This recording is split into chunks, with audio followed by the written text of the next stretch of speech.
হরে কৃষ্ণ, রাধে রাধে সকল ভক্তবৃন্দ।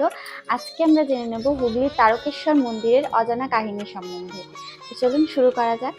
বঙ্গদেশে অতি প্রাচীন শিব মন্দির হচ্ছে তারকনাথ মন্দির। ভক্তের ভগবান দেবাদিদেব মহাদেব স্বয়ং এখানে বিরাজ করছেন।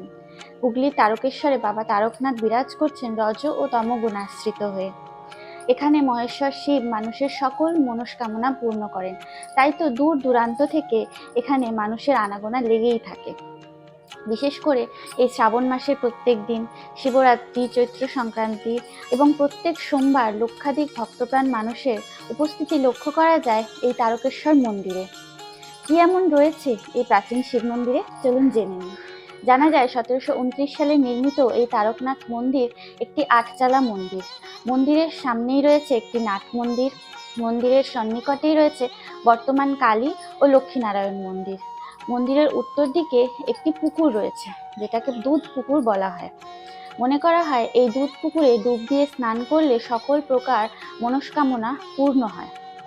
আপনারা জেনে অবাক হবেন যে শ্রী শ্রী রামকৃষ্ণ পরমহংসদেবের অর্ধাঙ্গিনী অর্থাৎ শ্রী শ্রী মা সারদা দেবীও একাধিকবার এই মন্দিরে পুজো দিতে এসেছিলেন। প্রাচীন ইতিহাস ঘেঁটে জানা গিয়েছে যে হুগলি জেলার রামনগর অঞ্চলে বিষ্ণুদাস নামে এক ক্ষত্রিয় রাজা রাজত্ব করতেন, যার ভাই ভরমল্ল ছিলেন একজন সংসার বিভাগী যোগী।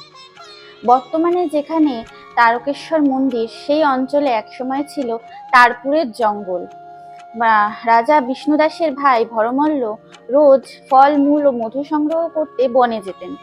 তিনি প্রায় লক্ষ্য করতেন একটা বড় কালো রঙের শিলাখণ্ডের ওপরে গাভীরা এসে দুধ দিয়ে যায়। এই অদ্ভুত ঘটনা তিনি তার ভাই রাজা বিষ্ণুদাসকে এসে জানালে তিনিও জঙ্গলে এসে এই ঘটনা দেখে শিহরিত হয়ে ওঠেন। এরপর ভরমল্ল সেই শিলাখণ্ডকে শিবলিঙ্গ রূপে রামনগরে প্রতিষ্ঠা করতে উদ্যোগী হন। কিন্তু অনেক মাটি খোঁড়ার পরেও সেই শিলাস্তম্ভের কোনো অন্ত পাওয়া যায় না। বলা হয় সেই সময় কোনো এক রাতে স্বয়ং দেবাদিদেব মহাদেব ভরমল্লকে স্বপ্নাদেশে জানান যে তিনি হচ্ছেন তারকেশ্বর শিব। তিনি ওই বন থেকে গয়া কাশী পর্যন্ত ছড়িয়ে আছেন। তাই তাকে ওই তারপুরের জঙ্গল থেকে উচ্ছেদ না করে সেইখানেই প্রতিষ্ঠা করা। এরপর স্বপ্নাদিষ্ট ভরমল্ল ও শৈব মুকুন্দরাম ঘোষ রাজা বিষ্ণুদাসের সহযোগিতায় বন কেটে পরিষ্কার করে সেই শিলাস্তম্ভের ওপরে মন্দির নির্মাণে ব্রতী হন। এরপর মুকুন্দ ঘোষকেই তারকেশ্বর শিবের সেবার দায়ভার অর্পণ করা হয়। মনে করা হয় তিনিই ছিলেন তারকনাথের প্রথম সেবক। এরপর রাজা বিষ্ণুদাসের মৃত্যুর পর তার ভাই ভরমল্ল রাজা হন। 1729 খ্রিস্টাব্দে রাজা ভরমল্ল বাবা তারকনাথ মন্দির প্রতিষ্ঠা করেন। বাবা তারকনাথ এখানে বাবা তারকেশ্বর বা বাবা তারকেশ্বর নাথ নামেও পরিচিত। প্রতি বছর শ্রাবণ মাসে শ্রাবণী মেলা উপলক্ষে অগণিত পুণ্যার্থীদের ঢল নামে এই তারকেশ্বর মন্দিরে। প্রচুর ভক্ত দূর দূরান্ত থেকে এই মন্দিরে বাবা তারকনাথের মাথায় জল ঢালার জন্য, পুণ্য অর্জনের জন্য আসেন।